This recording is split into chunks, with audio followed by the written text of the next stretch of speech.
Maya Thompson was just trying to be kind.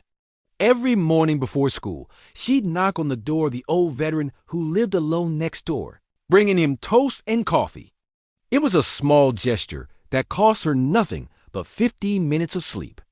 But when two military officers in dress uniforms appeared at her family's door one rainy afternoon, everything she thought she knew about kindness was about to change forever. What city are you watching from today? If this story resonated with you, hit subscribe for more stories about extraordinary people. It started on a Tuesday morning in October.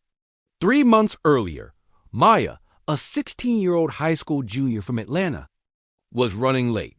Again, she grabbed her backpack and bolted out the front door of her family's modest townhouse, nearly colliding with the elderly man shuffling up the sidewalk. "Whoa!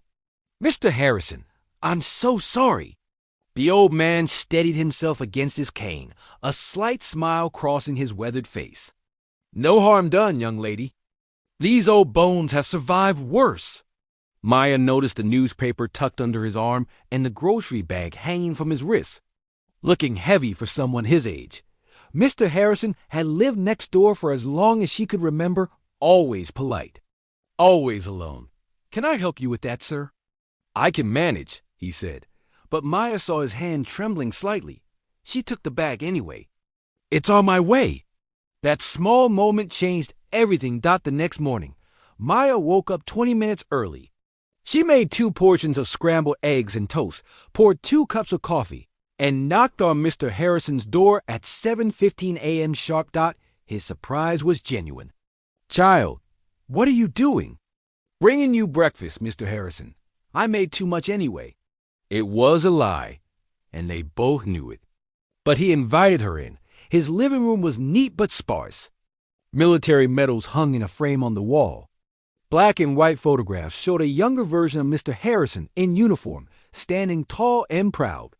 Maya noticed there were no recent family photos, no clutter from grandchildren, no signs of anyone else. "You served?" Maya asked, gesturing to the medals. "Korea and Vietnam," he said quietly. "A lifetime ago." Over eggs and toast, Mr. Harrison told her about his late wife Margaret, who passed 5 years ago, about his son who lived in California and called once a month if he remembered, about the neighbors who moved in and out over the decades, most never bothering to learn his name. "Why do you live alone, Mr. Harrison? Don't you have other family?" He smiled sadly. "Sometimes life just works out that way, Maya, but I'm managing fine." But Maya saw through it, the loneliness in his eyes, the way his face lit up just from having someone to talk to. From that day forward, Maya showed up every morning at 7:15, rain or shine. Even on days when she'd stayed up late studying, even when her friends teased her about hanging out with the old guy. "Why do you even bother?" her best friend asked. "It's not like he's your grandpa or anything." Maya shrugged. "Maybe that's exactly why I should bother." The routine became sacred. Breakfast together, 20 minutes of conversation. Then Maya would head to school. Mr. Harrison started looking forward to it. She could tell. He'd have the coffee brewing before she arrived. He'd save interesting stories from his past to share with her.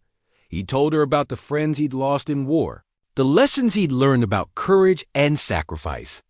He spoke about growing up in Alabama during segregation, about the irony of fighting for a country that didn't always fight for him, about choosing dignity over bitterness.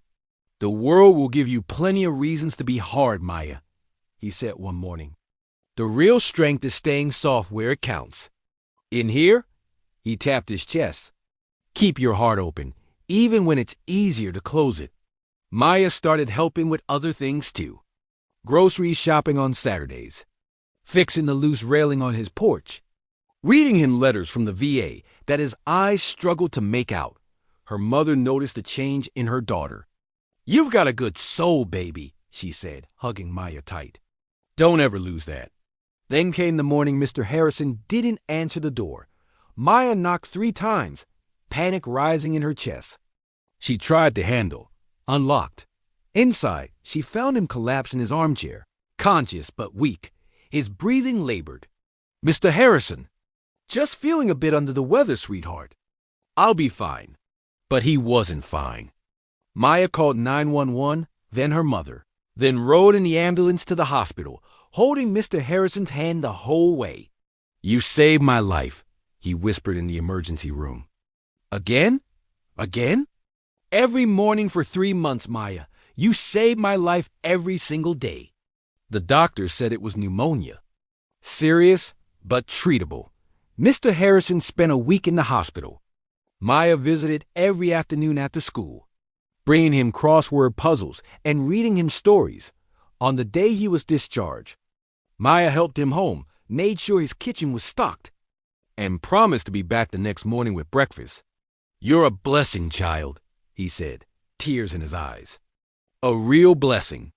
2 weeks later, on a rainy Thursday afternoon, Maya came home from school to find her mother standing at the door with 2 military officers in dress blues. Her heart stopped. "Had something happened to Mr. Harrison?" "Maya Thompson?" the taller officer asked. "Yes, sir. We're here on behalf of Colonel James Harrison, United States Army, retired." "May we come in?" Maya's mind raced as they sat in her living room. The officers explained that Mr. Harrison had contacted them several weeks ago. He'd made arrangements, they said. Decisions about his estate and his legacy. "I don't understand," Maya said. The officer handed her an envelope. "Colonel Harrison wanted you to have this. He asked us to deliver it personally." Inside was a handwritten letter. "Dear Maya, by the time you read this, I'll likely be gone. The doctors gave me 6 months, maybe less. The cancer has come back, and at my age, I'm choosing peace over treatment. But I want you to know something important. You gave me the greatest gift these last months. Not the breakfast, though I cherish every one. You gave me purpose. You reminded me that I still mattered, that I was still worth someone's time. You treated me with dignity when the world had mostly forgotten I existed. I've arranged for my military benefits and savings to establish a scholarship fund in your name to help young people like you pursue their education. People who understand that kindness isn't weakness, that serving others is the highest calling. You have a beautiful soul, Maya. Don't let this world dim it. Your friend always, James Harrison Maya, learned that Mr. Harrison had passed away peacefully 2 days after the officer's visit, with her name on his lips and gratitude in his heart. His memorial service, attended by dozens of veterans who'd known him over the years. Maya spoke through tears about the man who taught her that small acts of love create ripples. We may never see. The scholarship fund he established has since helped 15 students pursue college. Maya was the first recipient. She is now studying social work, specializing in elder care. "Mr. Harrison taught me that everybody has a story," she tells people, "and everybody deserves to be seen, to be heard, to matter. Sometimes the people who need us most are right next door, invisible in plain sight." The 15 minutes Maya spent each morning didn't just change Mr. Harrison's last months on Earth. It changed who she became.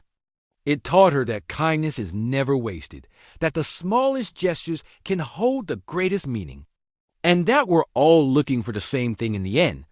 To know that our lives matter to someone. Who in your life needs to be seen today? Who needs to know they matter? If this story touched your heart, hit that like button and share it with someone who needs a reminder that kindness changes everything. Subscribe to Soul Relief Stories for more inspiring tales that feed your soul. And drop a comment telling me about someone who made a difference in your life with a simple act of kindness. Remember, friends, we're all just walking each other home. Make the journey beautiful.